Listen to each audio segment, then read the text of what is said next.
اقوام متحدہ کے اسپیشل رپورٹرز نے پاکستان بھارت کشیدگی سے متعلق اپنی رپورٹ میں پاکستان کے موقف اور بیانیے کی تصدیق کر دی ہے۔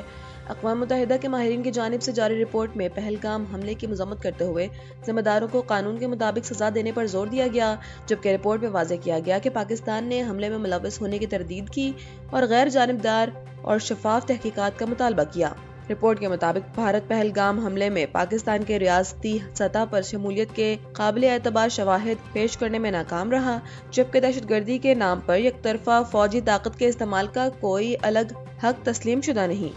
رپورٹ میں کہا گیا کہ 7 مئی 2025 کو بھارت نے آپریشن سندور کے تحت پاکستان کی حدود میں طاقت کا استعمال کیا، جو اقوام متحدہ چارٹر کی خلاف ورزی ہے، جبکہ بھارت نے آرٹیکل 51 کے تحت سلامتی کونسل کو بروقت اطلاع بھی نہیں دی۔ خصوصی ماہرین کے مطابق بھارتی حملوں میں شہری علاقوں اور مساجد کو نشانہ بنایا گیا، جس کے نتیجے میں شہری جاں بحق اور زخمی ہوئے۔ رپورٹ میں یہ بھی تسلیم کیا گیا کہ اگر بھارتی اقدام کو مسلح حملہ سمجھا جائے تو پاکستان کو اپنے دفاع کا مکمل حق حاصل ہے۔ اقوام متحدہ کے اسپیشل رپورٹرز نے سنتاس معاہدے کے حوالے سے بھی پاکستان کے موقف کی توثیق کرتے ہوئے بھارتی اقدام کو پاکستان کی خود مختاری اور عدم مداخلت کے اصولوں کی سنگین خلاف ورزی قرار دیا ہے۔ امریکی ریاست روڈ آئی لینڈ کی براؤن یونیورسٹی میں فائرنگ کے واقعے میں ملوث ملزم کی لاش ہمسایہ ریاست نیو ہیمپشائر سے برآمد ہو گئی ہے۔ برطانوی میڈیا کے مطابق 48 سالہ پرتگالی شہری کی لاش ایک گودام سے ملی، جس کی موت خود کو گولی مارنے کے باعث ہوئی۔ سیکیورٹی حکام کا کہنا ہے کہ ملزم پر میساچوٹس انسٹی آف ٹیکنالوجی MIT کے ایک پروفیسر کے قتل میں ملوث ہونے کا بھی شبہ ہے۔ یاد رہے کہ براؤن یونیورسٹی میں فائرنگ کے نتیجے میں 2 طلباء ہلاک ہوئے، جبکہ 9 زخمی ہوئے تھے، جس کے بعد ملزم موقع سے فرار ہو گیا تھا۔ مقامی پولیس کے مطابق ملزم کی یونیورسٹی سے براہ راست وابستگی نہیں تھی، تاہم اس نے سال 2000 سے 2001 کے دوران براؤن یونیورسٹی کے PhD پروگرام میں داخلہ لیا تھا۔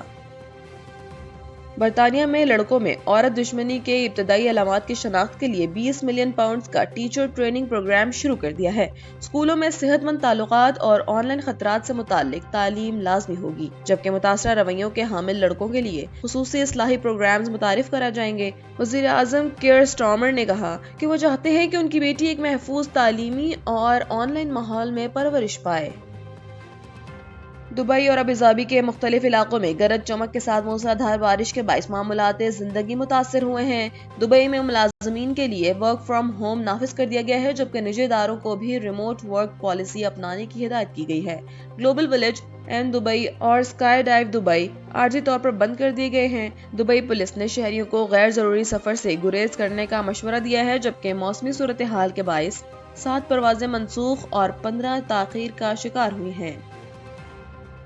پنجاب اور خیبر پختونخوا کے مختلف علاقوں میں شدید دھند کے باعث حد نگاہ شدید متاثر ہے، جس کے باعث موٹر ویز کے متعدد سیکشنز بند کر دیے گئے ہیں۔ موٹر وے M1 پشاور سے برہان، M3 فیض پور سے جڑانوالا، M4 شیر شاہ سے خانیوال، M11 لاہور سے سمڑیال، جبکہ M5 روہڑی سے ملتان تک مکمل بند ہے۔ قومی شاہراہ پر بھی ٹریفک کی روانی متاثر ہے۔ دوسری جانب پنجاب کے مختلف شہروں میں فضائی آلودگی بدستور شدید ہے۔ لاہور 484 AQI کے ساتھ دنیا کے آلودہ ترین شہروں میں شامل ہے، جبکہ قصور، ملتان اور گجرانوالہ میں بھی آلودگی خطرناک حد تک ریکارڈ کی گئی ہے۔ وزیر اعلیٰ سندھ مراد علی شاہ نے کراچی میں تاجروں، صنعتکاروں اور پراپرٹی ڈیلرز کو بھتے کی پرچیاں ملنے کا معاملے کا نوٹس لیتے ہوئے پولیس کو بھتہ خوری اور زمینوں پر قبضے کے خلاف فوری کارروائی کی ہدایت کر دی ہے۔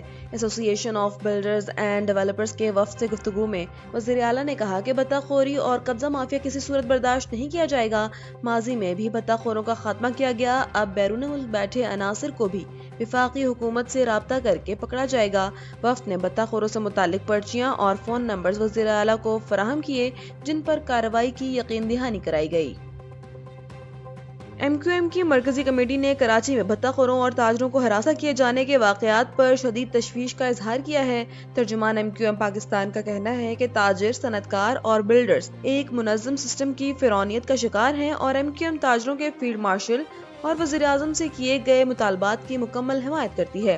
اس حوالے سے MQM کے ڈپٹی پارلیمانی لیڈر نے وزیر اعلیٰ سندھ کو خط لکھ کر کہا کہ بھتہ خوری کاروباری اعتماد اور معاشی سرگرمیوں کے لیے سنگین خطرہ ہے، جبکہ سیف سٹی کراچی منصوبے پر تیزی سے عمل درآمد اور کاروباری علاقوں میں انٹیلیجنس بیس سیکیورٹی ناگزیر ہے۔ دبئی میں پولیس نے سمندری طوفان کی پیشگوئی کے بعد ساحلی علاقوں میں حفاظتی اقدامات سخت کرتے ہوئے عوام کو احتیاطی تدابیر اختیار کرنے کی ہدایت کر دی ہے۔ پولیس کے مطابق غیر مستحکم موسم کے باعث سمندر میں جانے اور کھیل کود سے گریز کیا جائے، جبکہ مختلف بیچز پر اضافی نفری اور خصوصی ٹیمیں تعینات کر دی گئی ہیں۔ دبئی پولیس نے ساحلی علاقوں میں گشت بڑھا دیا ہے اور کسی بھی ہنگامی صورتحال میں شہریوں کو 999 پر فوری رابطہ کرنے کی ہدایت کی گئی۔ گورنر خیبر پختونخوا فیصل کریم کنڈی نے وزیر اعلیٰ پنجاب سے بانی پی ٹی آئی کو کسی اور جیل منتقل کرنے کی درخواست کرتے ہوئے کہا کہ جیل مینول کے مطابق یکساں سلوک ہونا چاہیے۔ چنیوٹ میں میڈیا سے گفتگو کرتے ہوئے انہوں نے کہا کہ مخصوص سہولتیں دینا دیگر قیدیوں کے ساتھ ناانصافی ہے۔ فیصل کریم کنڈی نے مزید کہا کہ صوبے کے حقوق دلیل سے لیے جائیں گے اور دہشت گردوں سے مذاکرات نہیں ہو سکتے، جبکہ کوہستان اور بلین ٹری اسکینڈلز پر کارروائی نہ ہونا تشویشناک ہے۔ دوحہ میں اقوام متحدہ کے کرپشن کے خلاف کانفرنس میں پاکستان کی انسداد بدعنوانی اصلاحات کو عالمی سطح پر اجاگر کیا گیا۔ کانفرنس میں سید کوثر عباس نے پاکستان میں قانونی اور ادارہ جاتی اصلاحات پر روشنی ڈالتے ہوئے احتساب قوانین، RTI فریم ورک اور وسل بلور تحفظ کے اقدامات کی اہمیت بیان کی۔ انہوں نے کہا کہ ڈیجیٹل گورننس، لینڈ ریکارڈ اور شکایات کے نظام کی ڈیجیٹائزیشن سے شفافیت میں خاطر خواہ اضافہ ہوا ہے اور انسداد بدعنوانی میں پائیدار کامیابی کے لیے حکومت اور سول سوسائٹی کی شراکت داری ناگزیر ہے۔